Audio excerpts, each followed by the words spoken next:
Karachi FIA immigration Karachi airport ते इंसानी smuggling जो वॾो मनसूबो नाकाम बणाए छॾियो आहे, जंहिंमें भारत एजेंट जे मुलविस हुजण जो इंकशाफ थियो आहे।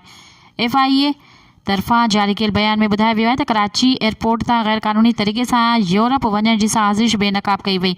एजेंट समेत 4 मुसाफ़िरनि खे गिरफ़्तार करे वरितो आहे। गिरफ़्तार जवाबदार में हसीब अहमद, केसर अहमद, उस्मान अली ऐं एजेंट अब्दुल शकूर शामिल आहिनि।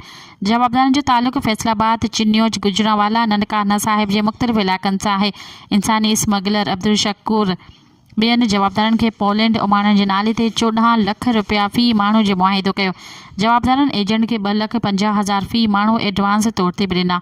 जवाबदार खे गैर क़ानूनी तरीक़े सां आज़रबाईजान खां पोलैंड वञिणो हो।